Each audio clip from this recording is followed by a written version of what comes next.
Hey everybody, so today I'm going to show you how to create a timesheet using Microsoft Excel. Now I'm going to show you how to create it whether your employee works during the day or overnight, and we're going to look at how to allot for and calculate their lunch breaks.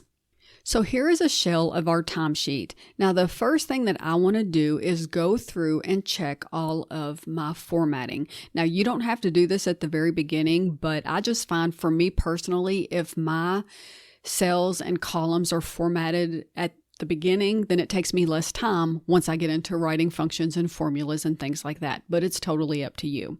But for this, let's go ahead and check our formatting.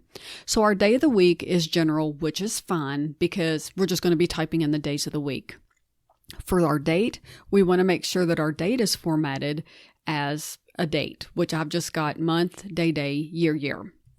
Our time in, lunch start, end, and time out needs to be formatted as times, but we want to make sure that we have it formatted with the AM and the PM because we're going to need that to do our calculations. Our hours worked, we want to leave that as general. Our employee name is going to be general.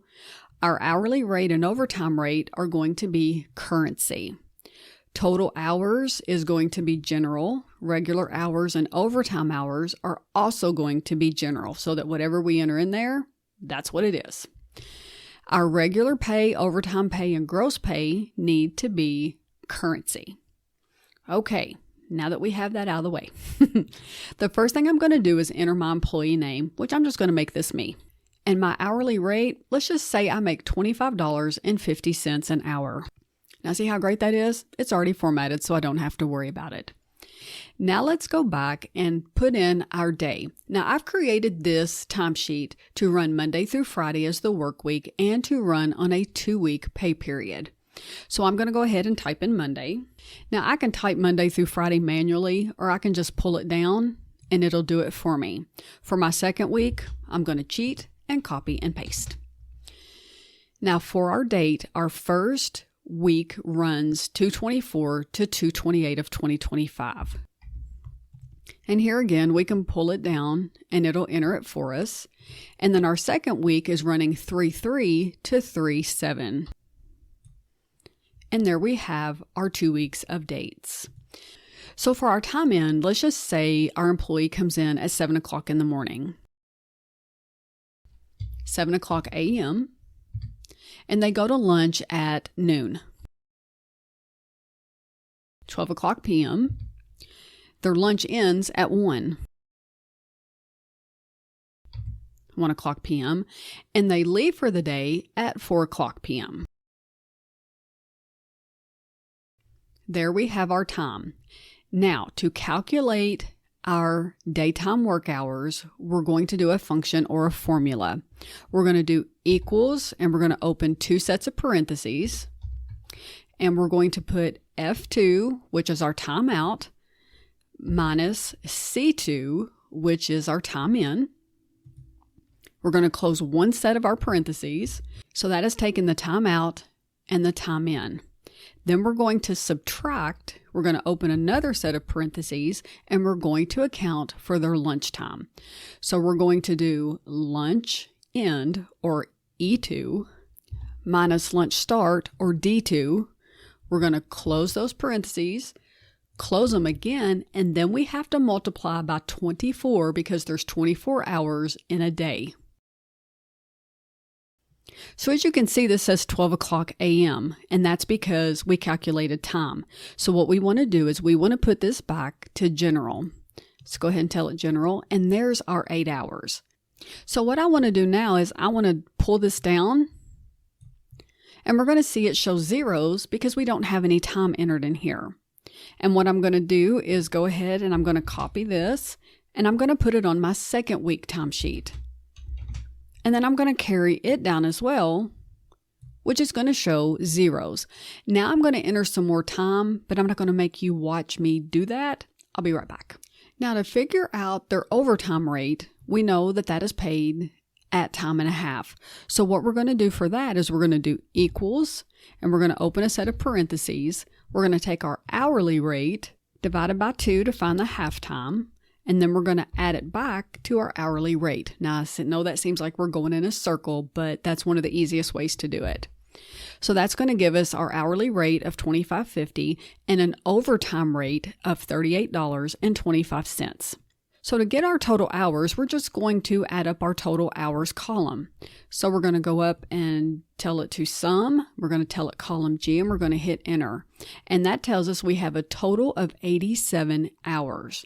So for our regular hours, we know this is going to be 80 hours. If you're doing a 1 week timesheet, then your total hours will probably be a little over 40 if there's overtime, and you would just make this 40. But we're dealing with a 2 week, so this is going to be 80. And then our overtime hours, we're going to take and do equals our total hours minus our regular hours.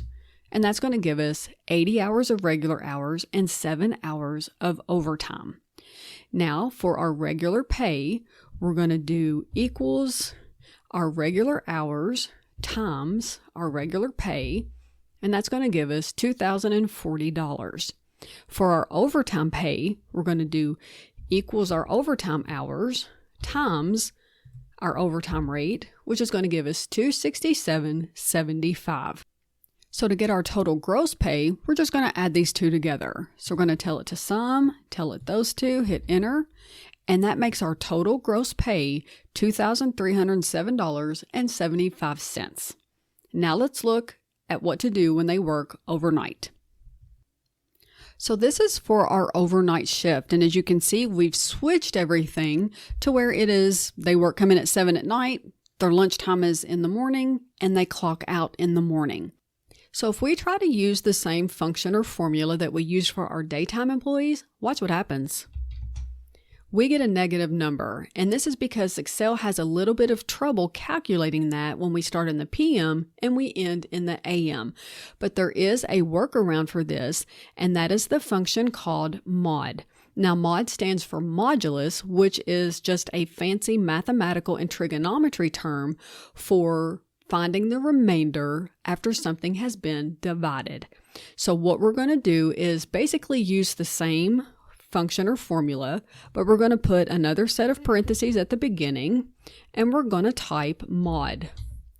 Now we're going to go in after the parentheses here, the C2, we're going to put a comma 1 because we're basically telling it to divide by 1.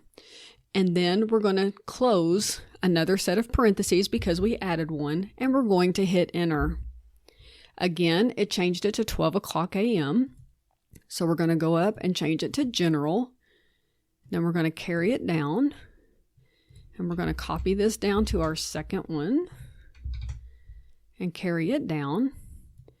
And as you can see, it has calculated now our overnight hours, and they match our daytime hours. And now so you can see, let's just say that they came in at 8 o'clock on Friday night. And they took lunch at 1 in the morning. And they came back at 2. And they went home for the day. Let's say they stayed a little longer. Let's say they went home at 8. Let's just say they worked a lot of overtime. Then as you can see, that changed to 11, and all of these changed to reflect their overtime hours and their overtime pay. Now let's say we want to protect this worksheet so there's only certain data they can change. Let's say we only want them to be able to change the date and their times in and times out. So if we go ahead and select that data, hold down our control key, and do the same thing on the second week, we can right-click, go to Format Cells, and if you notice over on Protection, Locked is automatically checked, which means these cells are locked. We want to uncheck that so that when we go to protect our document, these cells are unlocked. So go ahead and tell it OK. Now we can go over to Review and do Protect Sheet. Now what we want here is we're going to enter a password, but we want to make sure that we allow all users of this worksheet too. You can allow them to select a locked cell, and then if they try to change it, they'll get an error message, or you can just leave it like I usually do to where they can't even select that cell at all. They can only select unlocked cells. So I'm going to go ahead and put in a password. And it's going to ask us to confirm that password. Tell it OK. And now our sheet is protected. So now they can go here and enter their time if they need to. And it's going to change that. But if they come to select anything that has a function or formula in it, it's protected and they can't, so that their timesheet should always be accurate. And that's it for today. Please be sure to like, share, subscribe, follow, comment, and all of that good stuff. And don't forget to hop on out to my website, melcompton.com, for written instructions for this tutorial and so much more. Thanks so much for watching, and I'll see you next time.